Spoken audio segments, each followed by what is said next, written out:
Have you ever wondered why, despite all your prayers, all your devotion, all your spiritual seeking, you still feel like something is missing? Why does God sometimes feel so close you can almost touch the divine presence, and other times feel impossibly distant as if you're shouting into an empty void? What if I told you that everything you've been taught about your relationship with God might be built on the most subtle, yet most devastating illusion humanity has ever believed? For thousands of years, we've been operating under a fundamental misunderstanding that has shaped not just our prayers, but our entire spiritual identity. We wake up each morning and ask God to be with us. We face challenges and beg God to come closer. We celebrate victories and thank God for staying near. But here's the question that might change everything. What if God was never separate from you in the first place? What if the very act of asking God to come closer is the thing that keeps you from experiencing the fullness of divine presence? Think about it for a moment. Every time you say, "God, please be with me," you're unconsciously affirming a distance that doesn't actually exist in spiritual reality. You're placing yourself on one side and God on the other, creating a gap that you then spend your entire life trying to bridge. Has this ever happened to you? You pray with all your heart, you do everything right, you follow all the spiritual practices, yet you still feel like you're reaching for something just beyond your grasp? But before we begin diving deeper into this profound truth, please hit the like button and let me know where in the world you're watching from today. It's always fascinating seeing who's joining us from around the world. And if you haven't already, make sure to hit that subscribe button and turn on the notification bell so you don't miss any of our future videos. Now, here's where everything shifts. What you're about to discover might surprise you, and it might even feel uncomfortable at first because it challenges the very foundation of how you've been taught to relate to the divine. The truth is that God is not merely accompanying your journey through life. God is not a companion walking beside you, ready to help when you call out.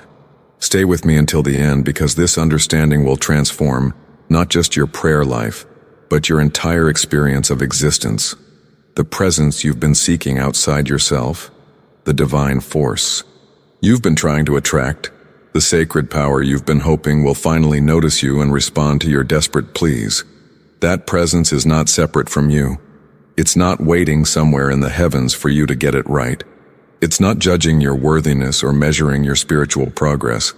What if I told you that the very consciousness by which you're aware of these words right now, the intelligence that's processing this information, the life force that's beating your heart as you watch, that is the presence you've been calling God? This isn't poetry. This isn't metaphor. This is the literal truth that mystics throughout history have tried to reveal, but which religious systems have obscured beneath layers of doctrine, ritual, and the persistent belief in separation. And once you truly understand this, once you recognize what's really happening beneath the surface of your spiritual seeking, now, I want to go even deeper into this truth, because what I'm about to share with you has been perhaps the most misunderstood teaching in all of spiritual history. When Jesus stood before the people and declared that the kingdom of God is within you, he wasn't being poetic. He wasn't using beautiful language to inspire hope about some distant paradise. He was revealing something so radical, so transformative, that it has the power to completely reshape your entire understanding of existence. The kingdom he spoke of isn't a destination you reach after you die. It isn't a reward for good behavior or spiritual achievement. It's not something you earn through years of meditation or countless hours of prayer. The kingdom is here, right now, not as some abstract concept floating in the spiritual atmosphere, but as the very essence of who you are in this exact moment. The fullness of God, the wholeness of divine presence, the infinite intelligence that created galaxies and orchestrates the dance of atoms, all of this is expressing itself as the consciousness you call I. This is the hidden truth that changes everything. Most people spend their entire lives on a journey to find something they've never actually lost. They search for God in temples, in scriptures, in rituals, believing that somewhere out there, if they just do enough, believe enough, sacrifice enough, they'll finally touch the divine. But the Master was telling us something completely different.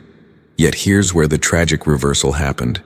Somewhere along the way, religious institutions took this immediate, present moment reality, and pushed it into the future.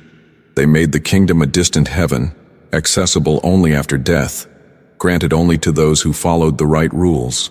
They transformed Jesus' revelation of present oneness into a system of future rewards and punishments. Think about the impact of this reversal on your own life. How many times have you prayed as if God were somewhere else, listening from a distance?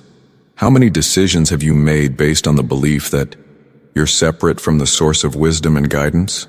How many moments of anxiety have you endured because you felt cut off from divine support? But when Jesus said, "The Father and I are one," he wasn't claiming a special relationship that only he could have. He was revealing the universal truth of every human being. The divine nature isn't something that belongs exclusively to prophets and saints. It's the root of every life, including yours. The only difference between you and someone who lives in constant peace, who moves through challenges with unshakable confidence, who seems to have access to infinite creativity and wisdom, the only difference is awareness. They've removed the veil of separation in their own consciousness. They've stopped believing in the illusion of distance between themselves and the source of all life. They've awakened to what was always true. If this resonated with you, I invite you to subscribe to this channel. What we're building here is a community of people who are committed to waking up to their true nature, and I'd love for you to be part of that journey with us. This isn't about becoming something you're not. This is about recognizing what you've always been. And once this recognition begins to dawn in your awareness, even just a little bit, everything starts to shift. Your prayers change. Your relationships transform. Your approach to challenges becomes completely different because you're no longer operating from the mindset of a separated being trying to reach God. You're beginning to live from the consciousness that God is the very life expressing through you right now. If this is resonating with you, write in the comments, "I'm ready to see this truth." Let me show you what happens when this shift truly begins to take root in your consciousness. Every person on a genuine spiritual path eventually reaches a critical crossroads, a moment when the old way of thinking simply doesn't work anymore. You've prayed enough, studied enough, meditated enough to know that something fundamental needs to change. This is the threshold between duality and oneness, and crossing it isn't about accepting a new belief system or memorizing spiritual concepts. It's a profound transformation in how you perceive reality itself. For your entire life, you've operated from what we might call duality consciousness. This is the mindset that sees two separate things, you over here and God over there. You as the imperfect human and God as the perfect divine. You as the seeker and God as the sought. This perception feels so natural, so obvious, that questioning it seems almost absurd. Yet this is precisely the illusion that generates every ounce of suffering you've ever experienced. Think about your deepest fears, your most persistent anxieties, your moments of crushing doubt. Trace them back to their source, and you'll find the same root belief. I am separate. I am alone. I am cut off from the source of life, love, and wisdom. But here's the revelation that changes the entire game. When you begin to truly see, not just intellectually understand, but actually perceive, that there is no God and you, but only God appearing as you, something extraordinary happens. The foundation of fear begins to crumble, because fear can only exist where separation is believed. Fear requires a vulnerable me facing a hostile or indifferent universe. It needs the story of a fragile individual who might fail, might be abandoned, might not be enough. But what happens when that separate self is recognized as an illusion? What happens when you realize that the life you're living isn't your personal, isolated existence struggling to survive, but is actually a divine expression unfolding through individual form? Suddenly the ground shifts beneath your feet. You're not a mortal being desperately borrowing breath from infinity, hoping you can hold on long enough to figure things out.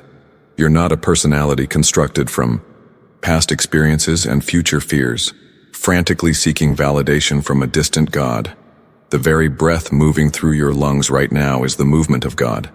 The intelligence reading these words, processing this information, making connections and insights.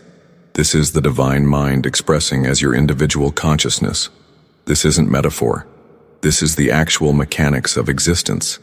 When this recognition dawns, even partially, even just for moments at a time, you experience something that religious teachings have pointed to for millennia but few have actually tasted. The structure of fear collapses because there's no separate self left to be afraid. Anxiety loses its grip because the one who was anxious is seen as a phantom, a mistaken identity. The constant need for external validation dissolves because you're no longer a separate entity seeking approval from something outside yourself. Instead, you begin to move through life from a completely different foundation. Your decisions come from a deeper place. Your responses to challenges carry a different quality. The impact you have on others shifts because you're no longer interacting from a defended, contracted position of separation. This is what the mystics throughout history have been trying to tell us, often in veiled language because the truth is so contrary to our conditioned thinking. Behind the scenes of every spiritual tradition, beneath the rituals and doctrines, this same revelation has been waiting. You are not separate from the source. You never have been. The journey isn't about becoming something new. It's about removing the false identity that has obscured what's always been true. If you're beginning to sense this shift happening in your own awareness, type in the comments. The separation is dissolving. Now here's where we need to examine something that might feel uncomfortable at first, because it involves challenging a phrase that has brought comfort to millions of people throughout history. You've probably said it yourself countless times. God is with me. You've whispered it in moments of fear, declared it in times of celebration, clung to it when everything seemed to be falling apart. And there's nothing wrong with seeking comfort in those words. But I want to reveal something that goes much deeper, something that will actually give you far more than comfort. It will give you unshakable peace. The phrase, God is with me, despite its good intentions, still carries within it the seed of the very separation we've been talking about. Listen carefully to the structure of that statement. When you say God is with me, you're inherently affirming two separate entities. There's God over there, and there's me over here. And sometimes God comes close, and sometimes God moves away. This creates a relationship based on proximity, on distance, on God's willingness to show up in your life. And what does that lead to? It creates an exhausting cycle where you're constantly trying to maintain God's presence, constantly worried about losing divine favor, constantly questioning whether you're worthy enough for God to stay near. Think about the impact this has on your daily experience. When things are going well, you feel blessed, convinced that God is close. But when challenges arise, when prayers seem unanswered, when life doesn't unfold the way you hoped, doubt creeps in. You start wondering if God has stepped back, if you've done something wrong, if you need to pray harder or be better to attract divine attention again. This isn't peace. This is spiritual anxiety disguised as faith. It's a belief system that keeps you trapped in the role of the supplicant, forever begging, forever hoping, forever trying to convince a distant God to come closer and help you. But there's a completely different approach to prayer, one that represents true spiritual maturity. Instead of supplication, the act of begging for what you don't have, there's recognition, the quiet realization that everything you've been asking for has already been given. This isn't positive thinking or wishful imagination. This is understanding the actual mechanics of divine reality. When you pray from supplication, you're operating from the mindset of lack. You're affirming that something is missing, something is broken, something needs to be added to your life from the outside. You're positioning yourself as incomplete, waiting for God to make you whole. Recognition works from an entirely different foundation. It doesn't beg because it knows there's nothing missing. It doesn't reach outward because it understands that fullness is already present within. It doesn't try to change God's mind or convince God to act because it sees that the divine nature is already expressing itself perfectly as your life right now. This is the hidden truth that transforms prayer from an act of desperation into an act of awareness. You're not asking God to give you peace. You're recognizing that peace is the nature of the divine presence that is your true identity. You're not begging for guidance. You're acknowledging that divine intelligence is the very mind by which you think. The journey from supplication to recognition is one of the most profound transformations you can experience. It changes not just how you pray, but how you live. Your entire relationship with existence shifts from one of lack and longing to one of fullness and gratitude. The decisions you make come from a place of inner knowing rather than outer desperation. And here's what's truly remarkable. When you stop begging for what you think you need and start recognizing what's already present, life begins to unfold with a grace and ease that supplication could never produce. If you're feeling the shift in your own spiritual practice, write in the comments, "I'm learning to recognize, not beg." Let me paint a picture of what actually happens in your day-to-day life when this shift from separation to oneness begins to take hold. Because this isn't just abstract spiritual philosophy, this is about real, tangible transformation that touches every corner of your existence. And what I'm about to describe might sound almost too good to be true, but I promise you, this is the natural result when consciousness awakens to its true nature. First, you'll notice that fear begins to lose its grip on you. Not all at once, not through willpower or positive affirmations, but organically, like ice melting in warm sunlight. Fear has always required a story, the story of a vulnerable, separate me facing an uncertain world alone.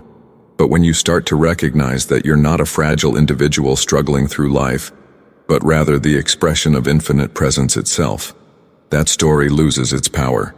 The foundation fear was built on simply isn't there anymore. You still have natural caution, healthy discernment, but that gnawing anxiety that used to color so many of your decisions, it begins to dissolve. Then something shifts in how you make choices. Instead of the exhausting mental gymnastics of weighing pros and cons, analyzing every possible outcome, trying to predict the future, you discover a different kind of intelligence emerging. Your decisions start flowing from a place of calm inner knowing. It's not that you become impulsive or careless, quite the opposite. You find yourself acting with greater wisdom, but it comes through you rather than from the grinding effort of your analytical mind. This clarity isn't something you force. It arises naturally when you're no longer operating from the panic of separation. If something in this video shifted your perspective or brought clarity to your path, go ahead and hit that like button. It's a simple way to let me know this content is serving you, and it helps others who are searching for these truths find their way here. And here's where it gets really interesting. Peace stops being something you have to create or maintain through perfect circumstances. It becomes your baseline, your natural state, regardless of what's happening externally. The chaos around you might continue, challenges might still arise, but there's a stillness at your core that circumstances can't touch. This is the peace that mystics have spoken of for centuries, and it's not a mood or an emotion. It's the recognition of your true nature. Your relationships begin to transform in ways you never expected. When you stop seeing yourself as a separate, defended personality, you naturally stop projecting that same separation onto others. You start to glimpse the divine presence behind the human masks everyone wears. This doesn't make you naive or permissive, but it fundamentally changes the quality of your interactions. Judgment softens, compassion flows more naturally. The impact you have on people shifts because you're no longer meeting them from a place of lack and need. Even your experience of supply changes. When you recognize yourself not as a limited individual trying to acquire resources in a world of scarcity, but as the expression of infinite source itself, abundance begins to manifest in unexpected ways. Opportunities appear, solutions emerge, resources flow, not through magical thinking, but through the simple principle that consciousness creates experience. Now, you might be wondering how to actually cultivate this awareness, how to move from understanding these concepts intellectually to living them experientially. And this brings us to something most people completely misunderstand about spiritual practice. The highest form of meditation isn't about doing more, trying harder, or achieving some special state. It's actually about undoing, the quiet release of mental effort, the surrender of the belief that you need to make something happen. True meditation isn't found in techniques or mantras or visualizations. though these can be helpful starting points. It's discovered in the absence of all striving, all reaching, all attempt to get somewhere. When you sit quietly, not to achieve enlightenment, not to fix yourself, not to manifest desires, but simply to be, something remarkable happens. You become aware of a subtle, living presence at the core of your being. It's not dramatic, it's not flashy. It's known through a deep, wordless awareness that can't be captured in thoughts or concepts. If you're beginning to experience these shifts in your own life, drop in the comments. I feel this changing in me. What I'm about to share with you is the most practical application of everything we've been discussing, and it requires nothing from you except a willingness to pause. Because here's the beautiful truth that most spiritual seekers miss. You don't need to carve out an hour of meditation time in some perfectly quiet, sacred space to experience this oneness. You don't need to wait until conditions are ideal or until you've mastered some complex technique. The doorway to divine awareness is available to you right now, in the midst of your ordinary, messy, complicated life. The practice is almost absurdly simple, which is probably why so many people overlook it in favor of more elaborate spiritual methods. Throughout your day, between tasks and moments of uncertainty, before making a decision or speaking words that matter, you simply stop for 3 to 5 seconds. That's it. Just a brief pause. And in that pause, instead of filling it with more thoughts or plans or worries, you rest in a simple recognition. The presence expressing as this moment is divine.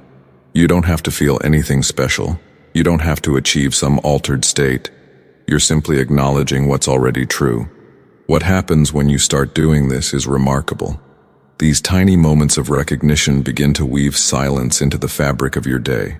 They become like anchor points, touching down into a deeper reality beneath the surface chaos of life. And gradually, almost without you noticing when it happened, this silence becomes your atmosphere. It becomes the ground upon which all your thoughts and actions unfold. Your external life might look exactly the same to an observer, but internally, everything has shifted. You're moving through the world from a completely different foundation, and this is where the transformation becomes visible in how you actually live. When you're no longer operating from the belief that you're a separate person who must make things happen through sheer force of will, your entire approach to life changes. Your actions lose their strain. Think about how much effort you've been putting into everything, trying to force outcomes, pushing against resistance, grinding through tasks with clenched determination. All of that strain comes from the mindset that you're alone in this, that success depends entirely on your personal effort. But when you recognize that you're the expression of divine presence, that the same intelligence, organizing galaxies, is moving through you, effort transforms into flow. Your decisions lose their confusion because you're no longer trying to figure everything out from the limited perspective of your human mind. You're allowing wisdom to emerge from a deeper source. And here's what's so interesting about this. From the outside, you might appear to be making quick, decisive choices. But inside, there's no agonizing, no second-guessing, no paralysis. There's just clarity arising naturally when it's needed. The best metaphor for this comes from nature itself. Think about a branch on a tree. Does it struggle to produce fruit? Does it wake up every morning anxious about whether it's doing enough, working hard enough, trying hard enough? Of course not. The branch simply abides in the vine, and the life flowing through the vine naturally expresses as fruit. There's no strain, no anxiety, no desperate effort. The branch doesn't make the fruit happen. It allows the life within to express through it. This is exactly how you're meant to live. Not forcing, not controlling, not trying to manufacture spiritual results, but simply abiding in the recognition of what you are and allowing that divine life to express naturally through your thoughts, words, and actions. The impact of this shift on your daily experience is profound. Tasks that used to drain you become effortless. Challenges that used to trigger panic become opportunities for deeper trust. The journey that once felt like an uphill battle transforms into something more like sailing. You're still participating, still engaged, but you're working with forces much greater than yourself, rather than trying to create everything through personal will alone. If this way of living is calling to you, share in the comments. I'm ready to flow, not force. Let me show you how this awareness begins to reshape the most practical, mundane aspects of your daily life, because this is where the rubber meets the road. You can have the most profound spiritual insights, but if they don't change how you show up at work, how you navigate your relationships, how you handle challenges and victories, then they remain abstract concepts rather than lived reality. Think about your work for a moment. In the past, you've probably approached problems and decisions with a mindset of, "What should I do?" followed by endless mental analysis, weighing options, consulting experts, trying to figure out the right answer through sheer cognitive effort. But when you're living from this deeper awareness, something shifts. Instead of that frantic mental churning, you find yourself listening inwardly, not to voices or supernatural guidance, but to a quiet knowing that emerges when you stop trying so hard. Solutions appear. The next step becomes obvious. You make decisions with a confidence that doesn't come from having all the answers, but from trusting the intelligence expressing through you. Your relationships undergo an even more profound transformation. For most of your life, you've been projecting your own fears, insecurities, and unmet needs onto the people around you. You see others through the lens of what they can give you, how they might hurt you, whether they're meeting your expectations. But when you recognize that the same divine presence at the core of your being is also at the core of theirs, everything softens. You start beholding the truth behind the masks people wear. This doesn't make you naive. You still have discernment, but you stop taking things so personally. You realize that when someone lashes out, they're operating from their own pain and confusion, not from the truth of who they are. The impact this has on how you interact with difficult people, challenging family dynamics, workplace conflicts, is nothing short of revolutionary. When challenges arise, and they will continue to arise because that's the nature of human experience, you have a completely different response.